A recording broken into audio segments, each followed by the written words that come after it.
అర్జెన్సీని మనం అందుకోలేక చాలా మంది బాధపడుతూ ఫాల్స్ ప్రెస్టేజ్లకు పోతున్నటువంటి సమాజంలో నా యొక్క ఉద్దేశం ఏంటంటే ఆ పనులకు నేను ఒక్కడిని చేస్తున్నాను గొప్ప అని కాదు. మా తమ్ముడు సంజీవ్ గాని, నరేందర్ అన్న గాని, సీనన్న గాని వీళ్ళందరూ కూడా వాళ్ళకు వీలైనంతగా తమ పక్కింటి వాళ్ళకు, తెలిసిన వాళ్ళకు, మిగతా వాళ్ళకు సేవ చేసే అదృష్టం మన వల్ల స్ఫూర్తి కలుగుతుంది సమాజానికి అనే ఒక ఆదర్శంతో, ఒక ఆలోచనతోని నాకున్న ప్రొఫెషన్ లోనే మనం అంటాం జనరల్ నాకు టైం లేదండి అని అంటే అతను శుద్ధ వేస్ట్ పర్సన్ అన్నట్టు అంటారు. టైం మంచి పనులకు 100% దేవుడు మనకు కలుగజేస్తాడు. ఎంతైనా సరే ఇప్పుడు మేధస్సు ఉంది, ఒక పర్సన్ ఇంత చేస్తాడు, ఇంకో పర్సన్ ఎంతో చేస్తాడు.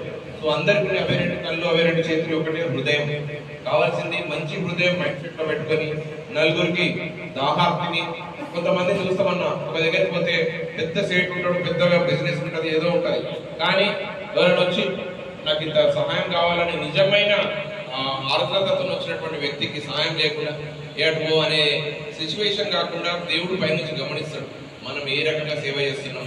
ప్రార్థించే పెదాల కన్నా సహాయం చేసే చేతులు గొప్పయి అని చెప్పి నేను నమ్మిన 100% నీకు మాటల కంటే ఎక్కువ నీ చేతలు ఎక్కువ పనిచేస్తాయి. ఆ చేతలే ఆ భగవంతుడు ముడతాయి.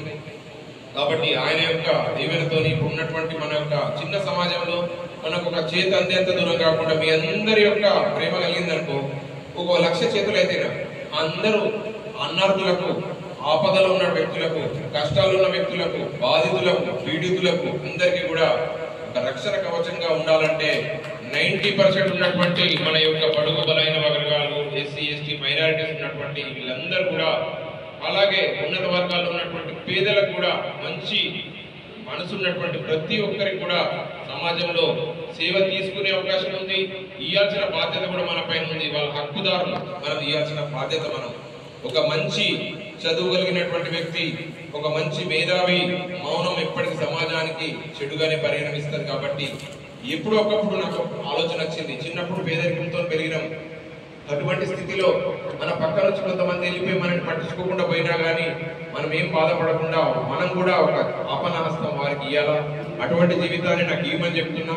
మనం చనిపోయిన తర్వాత ఆ సూర్ కింద నిలబడి చాలా మంది అంటారు, అబ్బా ఎప్పుడు చెప్తున్నారని కాకుండా ఆ పర్సన్ అయ్యో చాలా మంచివాడు ఉండే, ఒక నలుగురు సేవ చేసినదే ఆ కీర్తి పుట్టి నుంచి చనిపోయే వరకు ఒక కల్పితమైనటువంటి భ్రమైనటువంటి జీవితంలో 100% మంచి పనులు ఖచ్చితంగా దేవుడికి వస్తాయి.